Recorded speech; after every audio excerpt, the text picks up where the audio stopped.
accepted, challenge accepted. Reality is always challenge accepted.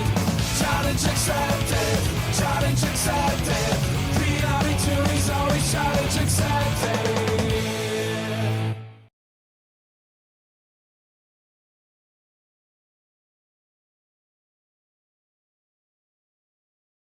And now let's keep the JavaScript energy running. The next speaker. Малко трябва да се смажа. His debut is a speaker right here at Dev Challenge Accepted, and he nailed it. That's why we invited him back. He's an IT team lead at Enetpulse, working on real-time sports data platforms, which means if you're checking football or volleyball results while pretending to work, thank him. But Ilko isn't just about code. At his company's team building, he actually won the prize for Best Javelin Thrower. So yes, he can both roll data pipelines and literal spears. He has also been on national televisions talking about dogs, which honestly makes him the most versatile speaker we've had. Sports, software, schnauzers. Today he's diving into signals and proxies in JavaScript, and knowing Ilko, expect reactivity not just in code, but on stage too. From Sofia, Bulgaria, please welcome back to Dev Challenge Accepted, Ilko Vasile!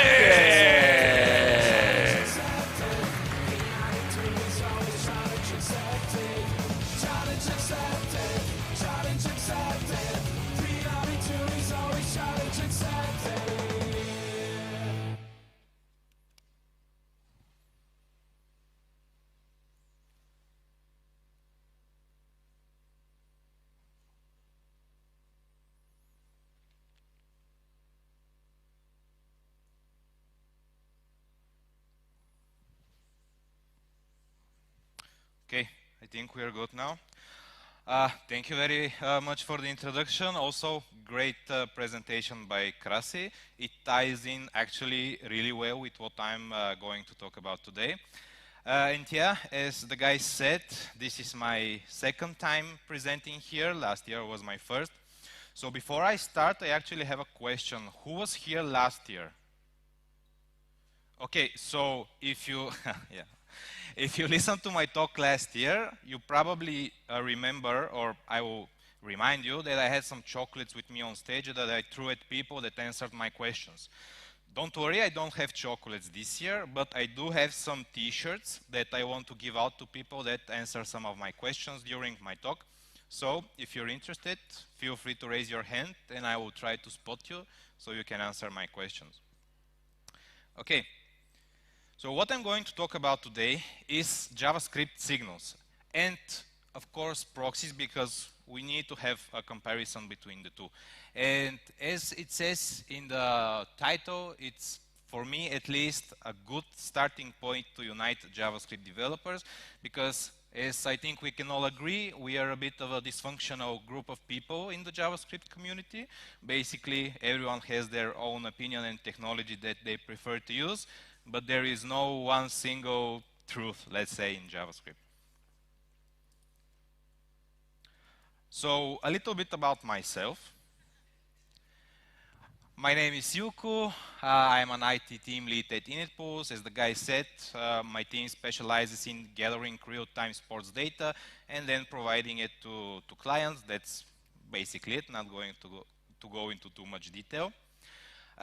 And yeah, I would like to take this opportunity also to apologize a bit to you, because I literally got married last night, so I'm coming from my wedding. Yeah.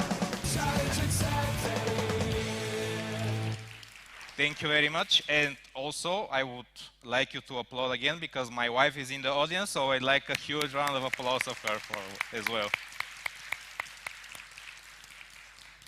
Okay, now back to the boring stuff. So, what is a proxy? Let's try to understand first what a proxy is. Basically, a proxy is like a wrapper that wraps around an object, which gives you the power to intercept any operations that you might want to do with an object, like assignment, accessing, deletion, etc. So it gives you a lot of power if you want to do some customizable things and functions. And how do these proxies work? So as I said, it's a wrapper that wraps around the original object. And the good thing is that the interface that and syntax that it uses, it's basically the same as a plain JavaScript object. And if you're using a proxy, as I said, all operations that you would like to do on your object need to go through the defined handlers in the proxy. And of course, if you haven't defined any specific handler, it will fall back to the default state of the object. And here are some of the more common handler traps, like, for example, get, which intercepts property access. Set, for example, which also intersects property assignment. Delete property, which intercepts property deletion, and others, but these are more of the common ones that are being used. And of course, as with everything, there are some limitations, and proxies have them too. One of the, I think, biggest limitations is the performance overhead. As you can imagine, you have an object and you have to define multiple custom functions that need to be executed each time you want to do something with that object. So you can imagine that you add functions, you add functions, you add functions, and on each iteration these functions have to be executed in order to get your result. So there is the possibility with a huge object, a huge data set, to get some performance overhead. It's not going to break your app, but if your app is performance critical, it could be an issue for you. And here is a quick example where we have an iteration of like 1 million times. We have a plain object, we also have a proxy object, and both have a property of count, which what we only do is just increase the count value. But with the proxy, as you see in the handler, we have to go through the set handler trap, which doesn't do anything special even as you take a look at it, but still we need to go through that additional layer of functionality before we get the result that we want with the proxy. So this is my first question for a t-shirt. How much slower do you think the proxies are compared to direct access? Who would like to try and guess? Okay, I saw someone in the back. Close. Does anyone want to try? Or you can try again if you want. I will give you it's more. Perfect. They are 10 to 100 times slower than direct access. And I don't know if you want to come up here, I can give you your t-shirt. Do you want a white or a black one?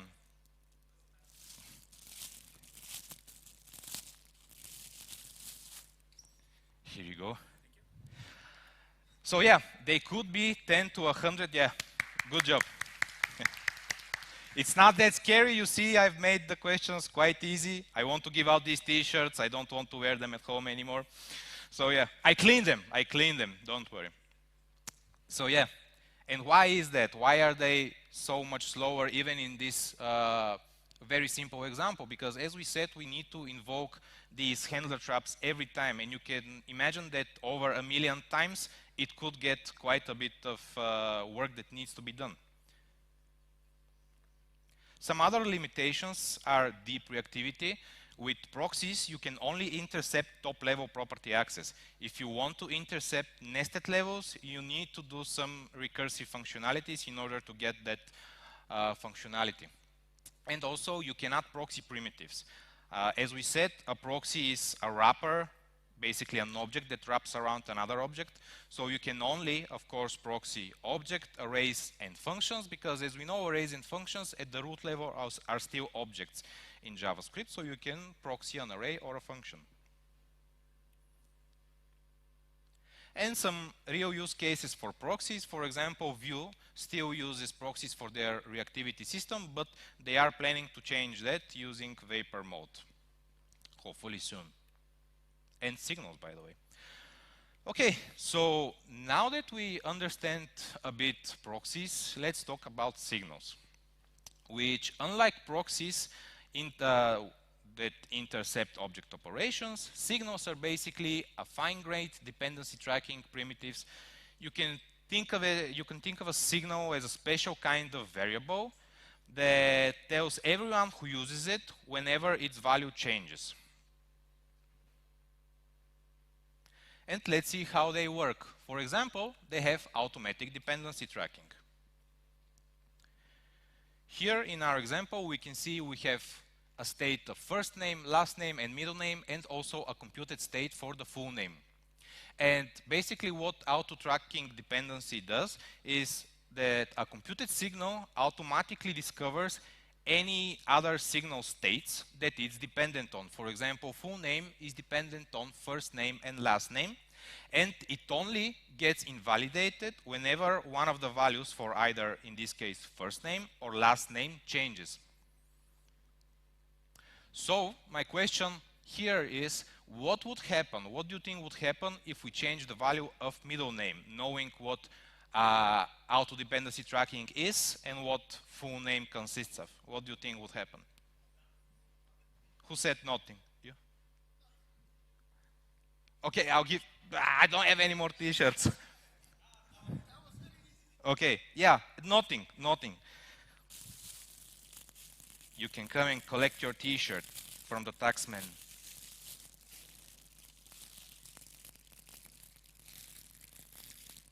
Okay. Here you go. So yeah, we can actually, I've prepared a demo for this. Let me just show you the demo. So we can see it in action. So you trust me, but I could be lying to you. You never know. So we need to check, of course. Okay. So let me just refresh. Može li? Eto. They told me I have a t-shirt for you. It's the gods of challenge accepted. Okay. So if we change, let's say, the first name to Jonathan, we can see that the function was executed, which is the first console log, and then the triggered computed signal is the console log that we had in our computed state. So we can see that the computed signal was triggered because we changed one of its dependencies. Let's try it with last name as well. Are there any Ivanovs in the crowd? Okay, cool. You're Jonathan Ivanov now. Okay, we can see that the same thing happens again because last name is also used in full name, which is a dependency. But, and let me clear this so there is no confusion, if we change your name, your middle name to Bonbon, we can see that, yeah, we triggered the click function in order to see that, yeah, we did change the name to Bonbon. But as you can see, the computed signal was not triggered because middle name, as the guy that took something from the taxman said, was not a dependency in full name. And also, if we click to clear the names, again, we trigger it because first and last name are dependencies in the computed signal. Okay. Moving on. The second thing is lazy evaluation. And lazy evaluation indicates that basically computations are not eagerly evaluated when they are declared, nor are they immediately evaluated when their dependencies change. Basically, they are only evaluated when you specifically request their value.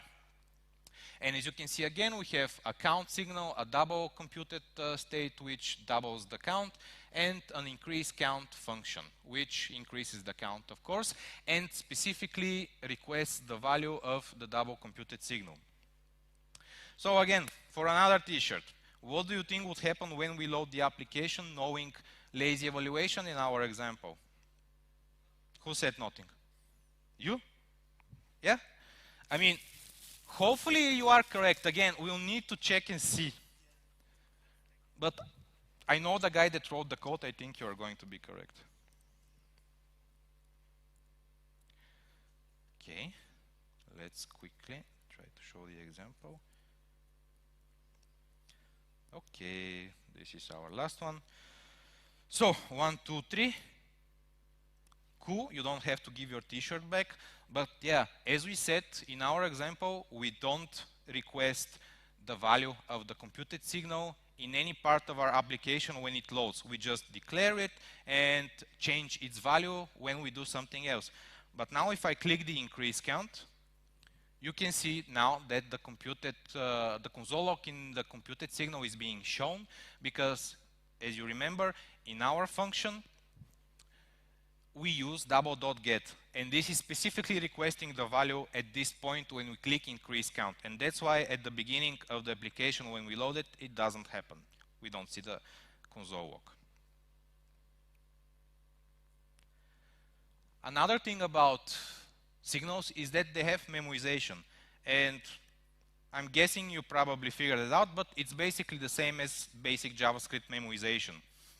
Computed signals cache their last value, so that if you have some really big calculations, computations, or whatever, you don't, the computed signal does not get re-evaluated and recomputed if you want to use the same value. It basically gets it from the cache, if it's there, and uses it instead. So yeah, in our example, again, a count, a double computed property, a function that accesses the double value, and an increment function, again, that updates the count value and gets the double. So what do you think would happen, again, for a t-shirt when we execute the access double function?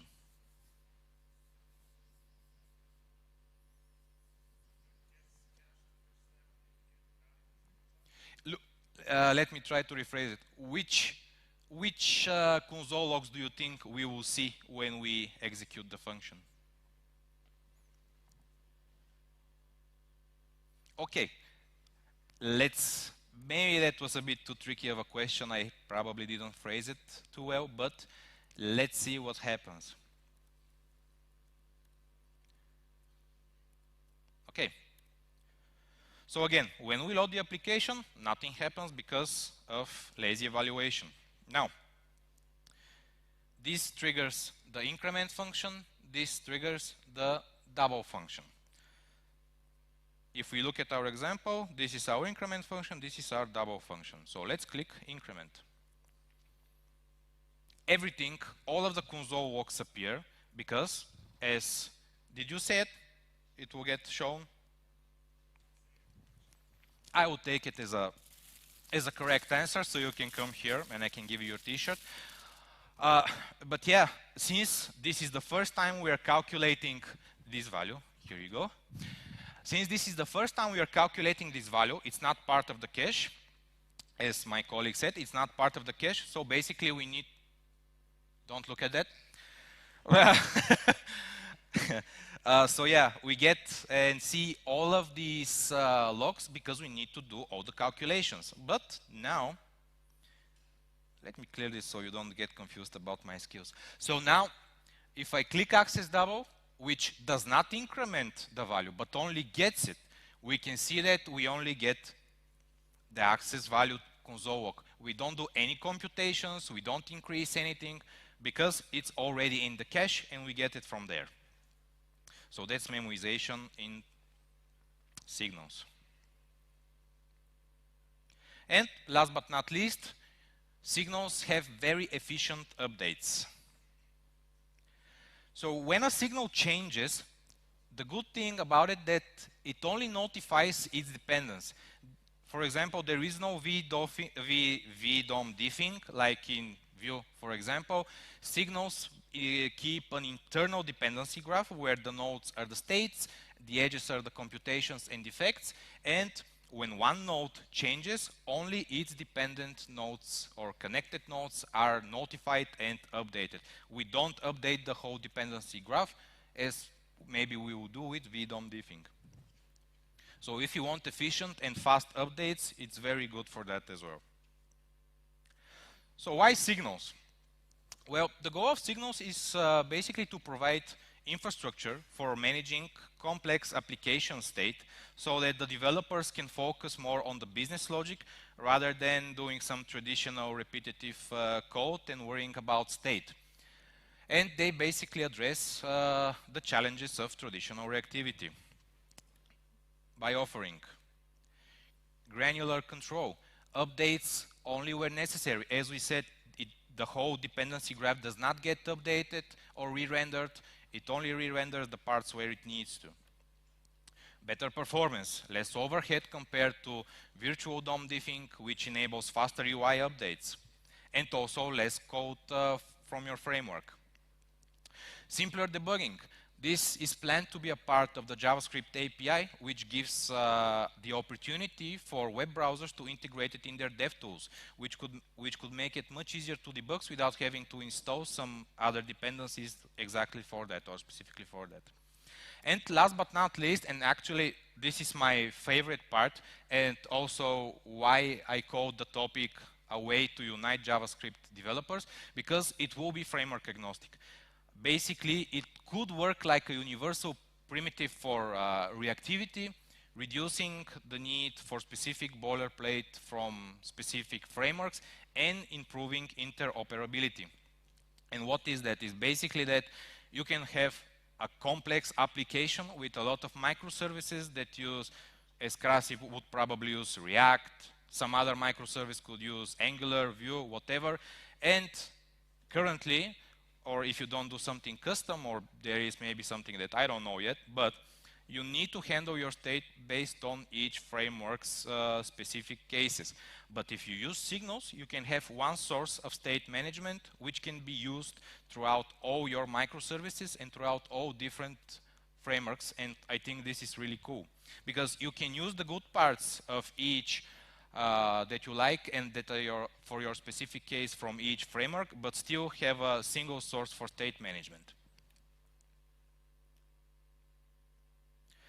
So yeah, this was proposed by the TC39 committee not a while back, and that's why currently it's in stage 1, where basically the proposal is under consideration and they have to devote some time to check it to see if it's worth it, but hopefully it is. Then it needs to go through the second stage where they have chose the preferred solution, which might of course change. Stage 2.7, where the proposal is improved in principle. Moving on to stage 3, where the proposal has been recommended for implementation and no changes should be expected at this point. And lastly, the last stage 4, where the feature is complete and ready to be included in the standard. So as you can see, there are quite some steps yet that need to be done, but hopefully they will get done fast, and in the near future, maybe 1 or 2 years, we could have standardized signals. And actually, still, even today, there are implementations of signals, but for specific frameworks. For example, if you're interested, you can look at Vue's alien signals, which I saw a topic about them at the conference, and they were outperforming basically every other framework, even SolidJS.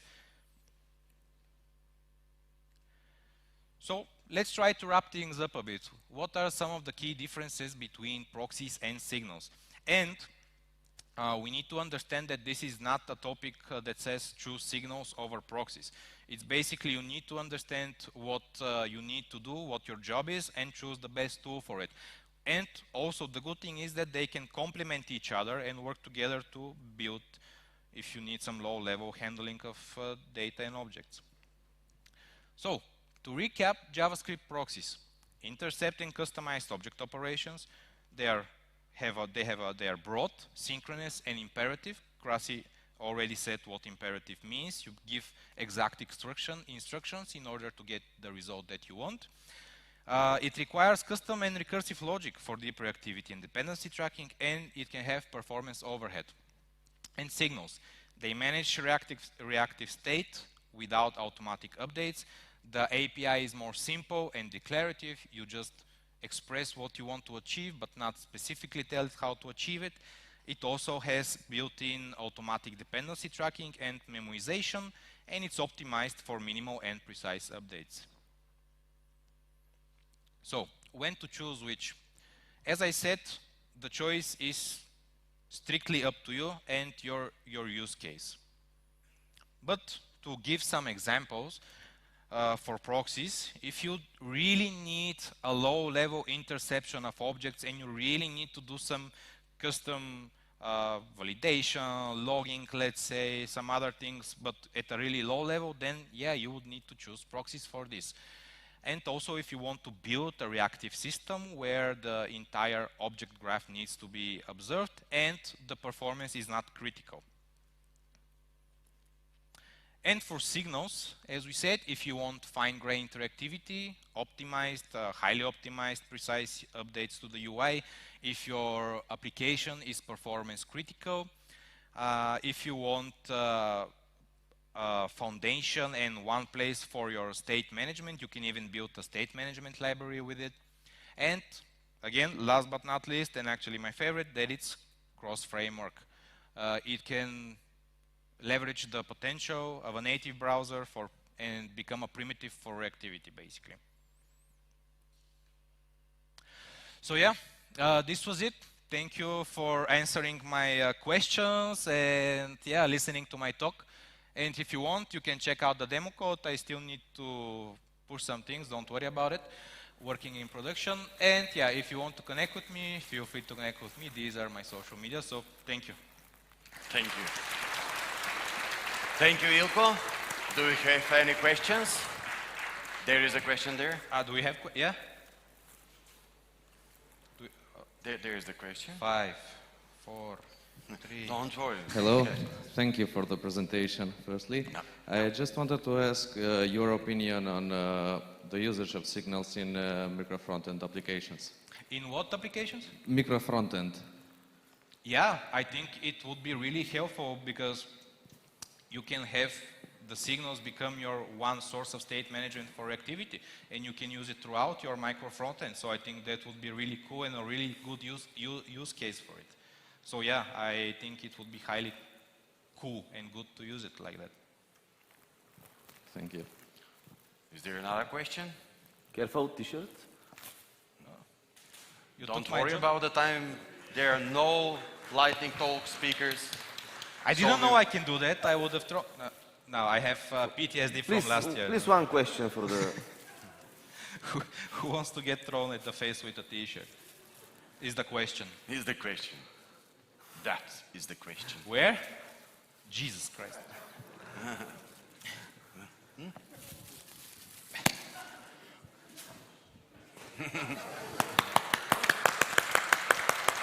So you can meet Ilko in the speakers corner during the next break, and now let's send him off the stage with a big round of applause.